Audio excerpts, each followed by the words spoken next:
bait suci lebih mirip dengan bangunan gereja Katolik. Dalam hal ada patung-patungnya. Patung yang dilarang adalah patung Allah lain untuk disembah. Maka patung yang untuk penghormatan dan membantu kita berdoa diizinkan. Sebagaimana patung ular tembaga diizinkan, patung kerub diizinkan, dan berbagai patung dalam bait suci diizinkan. Hal pertama yang harus kita tanyakan adalah apa kata Alkitab tentang patung. Yang pertama, Alkitab menyatakan bahwa Tuhan melarang patung.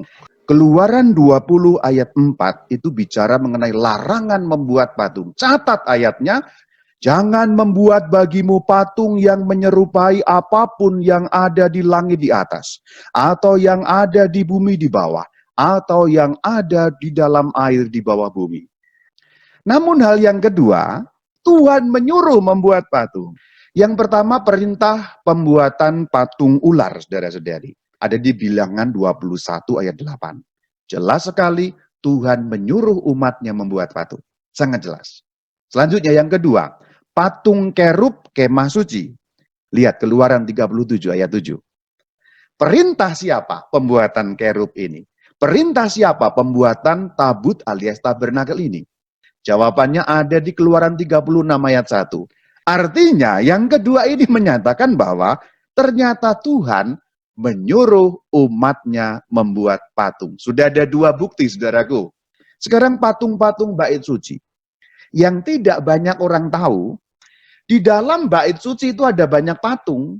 Jadi jangan dibayangkan bahwa tempat ibadatnya orang Yahudi steril dari patung. Secara gampang gambaran kita sekarang, bait suci lebih mirip dengan bangunan gereja Katolik. Dalam hal ada patung-patungnya. Dan Alkitab sendiri memberi banyak kesaksian kepada kita. Jadi kalau sekarang ada tempat ibadat tanpa patung, lalu mengatakan ini yang benar, Katolik salah karena banyak patung. Bait Allah, bait suci, itu banyak patungnya.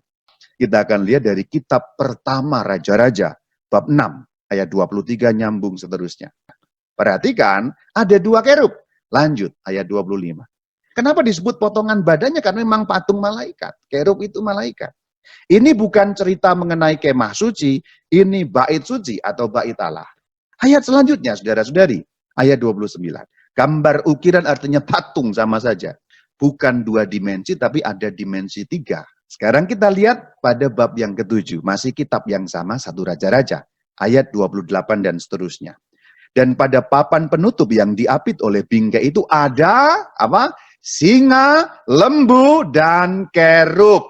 Apa artinya singa dan lembu di situ? Bukan berarti hewan beneran, tetapi patung singa, patung lembu, dan patung kerub alias patung malaikat. Kalau di kemah suci tadi hanya ada kerub, 2, di bait suci yang sudah menetap, yang sudah dalam bentuk bangunan, ada patung singa, ada patung lembu, ada patung malaikat, ada patung pohon kurma, ada patung bunga. Artinya, bait suci banyak patung.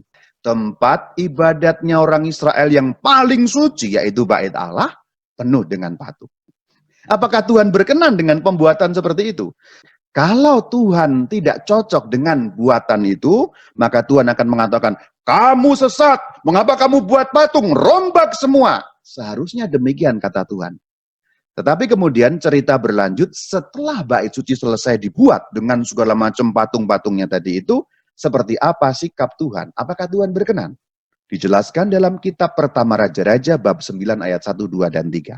Bagaimana firman Tuhan? Ditolak atau diterima rumah Tuhan atau bait suci tadi, beserta dengan patung-patungnya tadi.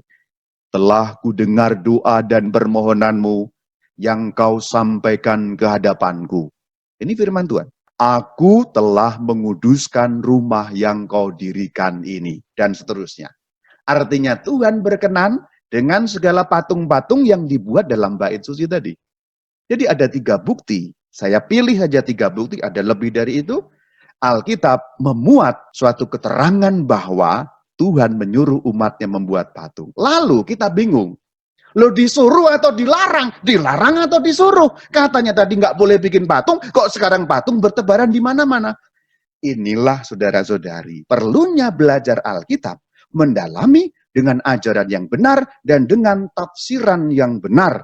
Bukan mendengarkan penuduh-penuduh yang tidak jelas, yang mengatakan sesat itu patung, berhala itu patung, Alkitab melarang patung. Iya memang betul, ada larangan membuat patung, tetapi juga ada suruhan atau perintah membuat patung. Di sini kita dibuat koplak sebenarnya. Bagaimana mungkin firman Tuhan yang sama, dalam kitab yang sama, ada dua perintah yang berbeda. Bukankah ini membingungkan? Pertama yang akan saya ajak kita lihat adalah Keluaran 20 ayat 4 itu konteksnya apa? Tadi itu kan hanya satu ayat yang dicomot. Jangan membuat patung bagimu. Dan ayat ini cukup banyak digunakan untuk tanda petik. Mendebat atau bahkan menyerang gereja Katolik. Gereja Katolik salah, gereja Katolik sesat, gereja Katolik menyembah berhala. Tuh lihat, Keluaran 20 ayat 4. Jangan membuat patung bagimu. Satu ayat itu punya konteks. Konteks artinya ruang lingkup ayat itu sambungan narasi satu dengan yang lain. Kaitan. Karena ayat yang satu tidak lepas dari ayat yang lain. Maka pertanyaan yang harus diajukan adalah apa konteks Keluaran 20 ayat 4? Apakah memang betul melarang pembuatan patung, semua patung, atau ada hal yang lain konteks yang dibicarakan dalam Keluaran 20 ayat 4. Kalau mau lihat konteks naik sedikit, turun sedikit. Maka kita awali dari Keluaran 20 ayat 2. Akulah Tuhan Allahmu yang membawa engkau keluar dari tanah Mesir, dari tempat perbudakan. Jangan ada padamu Allah lain di hadapanku. Ayat 4. Jangan membuat bagimu patung yang menyerupai apapun yang ada di langit di atas, atau yang ada di bumi di bawah, atau yang ada di dalam air di bawah bumi. Ayat 5, jangan sujud menyembah kepadanya, atau beribadah kepadanya, dan seterusnya. Saya jejerkan sekarang. Ayat 3, 4, dan 5, saya peras sehingga Anda bisa melihat dalam satu tayangan. Jangan ada padamu Allah lain di hadapanku, jangan membuat bagimu patung, jangan sujud menyembah kepadanya. Perhatikan bahwa yang dikontekskan dalam ayat ini adalah Allah lain. Artinya kita harus lihat konteks pada zaman Keluaran. Keluaran ini paling kurang kan 3.000 tahun yang lalu. Konteksnya adalah ketika zaman itu semua sesembahan itu dipatungkan. Jadi yang dibuat jangan, kata jangan atau larangan itu tidak bisa hanya dicomot ayat 4. Larangan yang jangan itu 3 kali. Jangan ayat 3, jangan ayat 4, jangan ayat 5. Dan itu merupakan satu kesatuan konteks. Jadi konteks bicaranya ketika mulai dari ayat 2 lebih jelas. Akulah Tuhan Allahmu. Aku ini Tuhanmu, aku ini Allahmu. Maka jangan ada Allah lain. Apalagi kamu patungkan Allah itu, apalagi kamu sembah Allah yang lain itu. Jangan ada Allah lain yang kamu patungkan, lalu kamu sembah patungnya Allah lain itu. Jadi ini konteksnya bukan semua patung. Kalau orang membaca, ini semua patung, itu namanya menggunakan ilmu comotologi, memotong ayat, mencomot ayat, mengabaikan kaitan dengan ayat yang lain. Larangan ini yang dibicarakan adalah larangan menyembah Allah yang lain, yang dipatungkan kemudian disembah. Jadi patung sesembahan Allah yang lain. Patung Allah yang lain untuk tujuan disembah. Itu yang dilarang. Itulah kenapa patung ular tembaga tidak ada masalah. Untuk disembah atau tidak patung ular tembaga? Tidak. Patung kerub, kita membaca tadi patung kerub, patung malaikat. Makanya boleh untuk disembah atau tidak? Tidak. Allah lain atau tidak? Tidak. Patung bukan patung. Patung tapi bukan Allah lain dan bukan untuk disembah. Bait suci. Makanya di bait suci ada patung kerub, malah ada patung singa, ya, ada patung lembu. Apakah singa itu Allah lain? Bukan. Patung atau bukan? Patung. Disembah atau tidak? Tidak.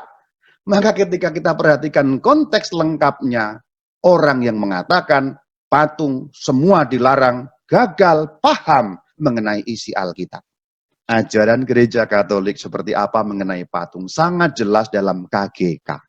Katekismus Gereja Katolik 2129 2129 lalu nyambung KGK 2130. Selanjutnya 2131. Di dalam gereja, ini sebelum perpecahan dengan Ortodoks ya, pecah dengan Ortodoks namanya skisma besar, itu baru 1054. Ini masih satu gereja ya. Ortodoks dan Katolik masih satu dan memang sikapnya sama. Pada konsili yang ketujuh yang disebut konsili Nikea pada tahun 787.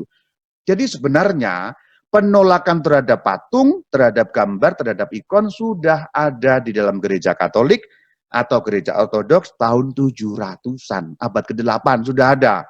Tapi gereja menegaskan itu pandangannya keliru, yang benar ini. Karena Alkitab tidak melarang, malah tadi kan dikatakan menyuruh dan mengizinkan. KGK 2132.